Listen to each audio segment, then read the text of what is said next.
And welcome to Kerrang Video Podcast. Look, what this he is said. Duff McKagan with my co-host Daniel Lane. Hello and welcome to the Kerrang Podcast. It gives me great pleasure to welcome a living legend, if you don't mind being called that, sir, Duff McKagan. Welcome. Well, I'm glad you called me living. I mean, that's it's questionable. Well, just an all-round. Yeah, it was questionable a few years back, but just an all-round legend. Thanks. I really don't know how to respond to that, so we'll move on to the Okay, next. we'll move on to the next question. Duff, you wear many different hats in your career, and we're here to talk about your latest project, which is called Loaded. You've got a new album, The Taking, coming out in April. Yeah. What's going on? So Velvet Revolver, we'll talk about that a little bit later on. You're taking some downtime, all doing your own respective projects. Sort of, when did you start working on this new record? Well, this is the first Loaded record that we actually came off of a tour. Yeah. And made another record. So I guess we started working on this record while we were on tour for Sick. Yeah. And I think every band I've been in, you play the songs you just recorded on the record. You go out on tour, and there's suddenly adrenaline, and you're around a bunch of dudes all the time. A lot of testosterone, a lot of like caffeine usually, and like there's an edge. And so live you play that music heavier, and it was no different with Loaded and the Sick record. We went out and toured, and people came up to us like after we play gigs and say, say to us that you're a lot heavier live, and it's just true. And we started writing these riffs that make up the new record. So you kind of wanted to capture the Loaded live sound sort of on record. I don't know if we wanted to; it just happened. Yeah. That way, and next to him, we're demoing the songs in Isaac's garage, and Terry Date hears a couple of the songs and wants to do the record, and kind of, if you're from Seattle, if you're from anywhere, and Terry Date wants to do, you'll stop everything. I know he's quite a busy guy, and people wait months to work with him. Like, he obviously did Deftones and Pantera, and I think Soundgarden as well. Yes, of course. Yeah, he's done a load of stuff. And so, we got to do the record in Seattle with Terry Date, and that was an amazing experience to watch. Just like the small things, like how he mics up a bass drum. There's like a whole art in the way in the way he does it, and there was definitely a reverence from me and from the band toward Terry that lasted about a day. And then, he became one of the guys, and it was great. That's a great awesome. Experience. So there's a film coming along with your record as well, so I've been reading online. Yes. What on earth is that about? We are filmmakers, damn it. No, we got done recording the record with Terry. We hadn't mixed it yet, but we had like the body of the record done, and we were sort of listening to it, and it was morning time, and it was at the studio, and we drink a lot of coffee as a band. Being native Seattleites, coffee is kind of ingrained in your Since blood, you're about really. 3. Yeah. Instead Yeah. of having milk, it's coffee. It's coffee. Yeah. Yeah. It's like double, espresso shots, and a lot of times you have really genius. Well, you think all your ideas on coffee are genius, and you've solved all the world's problems and whatnot. But this one night, it's like we listened to the record, and like, it sounds cinematic in scope.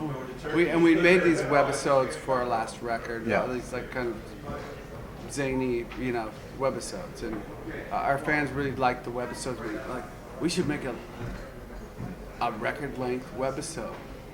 And somebody else said, well, that sounds like a movie. Yeah, we should make a movie. And usually those kind of ideas just go away. Yeah. This one kept coming back and coming back. And there was this guy, there is this guy, Jamie Chamberlain, lives in Seattle, and he had just released like 8 months prior a ZZ Top DVD that he had like kind of been out and put together. Yeah, he was out on the road with them for a couple of years or something, and made this DVD, this movie. Yeah. And he was back in Seattle, sort of looking for something to do, and it was funny because we didn't know if he is like. Did you know him before? I think maybe I'd met him once, but I can just imagine getting that phone call. It's like, hi, it's Duff McKagan. Well, was it? Yeah, man, our manager managed ZZ Top, so Yeah. that was the connection. Okay. But looks like a movie director, like a Yeah. film director. He looks like, he wears like nice clothes, got like everything about him like looks, and he wears shades and maybe like a Even scarf. at night in the dark. Yeah, and like a scarf, and like he's like looks like a film director. Yeah. And we thought, we met him, and I'm like, I don't know if he's gonna get our humor though, because it's a little kooky, and he talked to us for a couple days, maybe a week, like, and he came back to us with this sort of script, how the movie would run, and he completely got our whole thing, and so it's basically, there's not a lot of dialogue. Yeah. We're not actors, and You haven't had to learn any lines then? no, like all the lines that we do say are I should say that was lines that we do say are really just improvised things that happen at the moment. Yeah. And so if it, I've seen cuts of the songs that he's done, and they're fucking genius and really, really good. Another big thing that's coming up in the not too distant future is you're playing the Download Festival at Donington, which is your 5th appearance with your 3rd different band. It's got to be a record. It's got to be a record. I think kind of Slash tried it last year with obviously Guns, I think Velvet Revolver, and of course playing solo. Yeah. So you kind of matched him on the 3 different band front. But I've played now twice. Yeah. With Loaded. I've got him beat. Yeah. Unless he's playing. Is he playing? He's not playing. He's not playing this year, no. Yeah. See, I got you beat. I don't know. Yeah, it seems like the first time the Guns played there, it was amazing for us. Yeah. Like to see. We were a club band, except in the UK. Like we played, but we were a club band at first. Here we played the Marquee, then we moved up to the Hammersmith, a big jump. Yeah.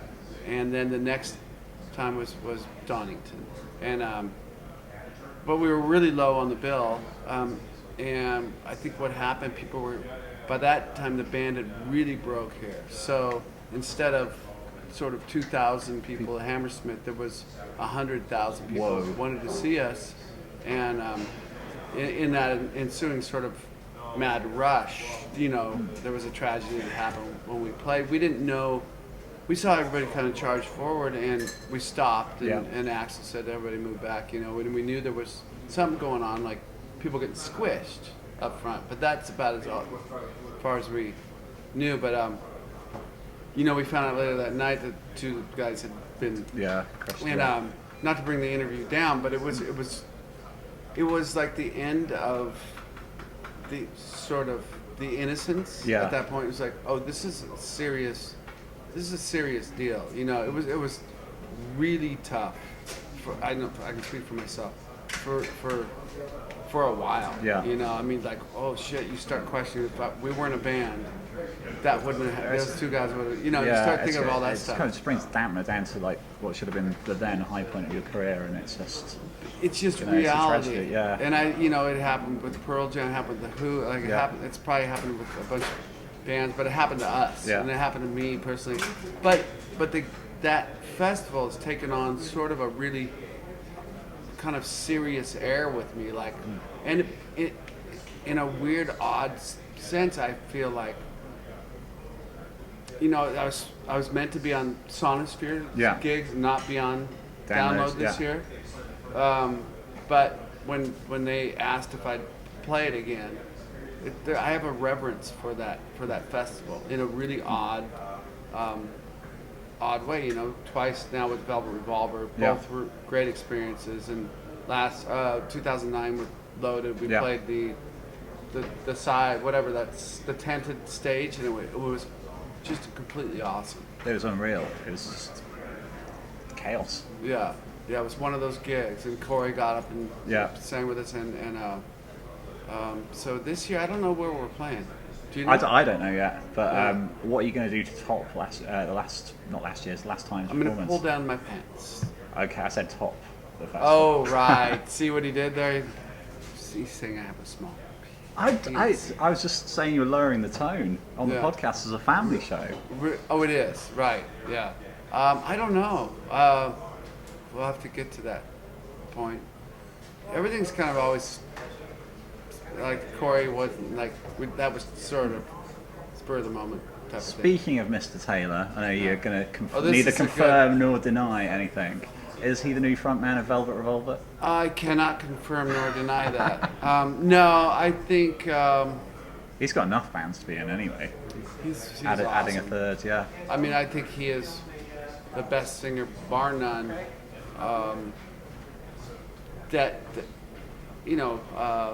He is the voice of a generation, and he's earned it. You know, he's a great songwriter. I don't know if you've seen any of the pictures of him from the Kerrang Wars a few years ago. He's a great singer, great songwriter, awful dresser. He wears some hideous clothes. Oh, did he? What did he wear? Tell me about He it. started off with this Elton John style tartan suit the first year, and then the second year that he presented with Scott Ian, he was wearing kind of like shorts, a sports coat, and Crocs. It was disgusting. That's genius, and he's got a great sense of humor. He has got a great sense of humour, and he's presenting again this year, and the Kerrang Wars happens to be just before Download. Just before. Yeah, like the Thursday before. Will you be in the country?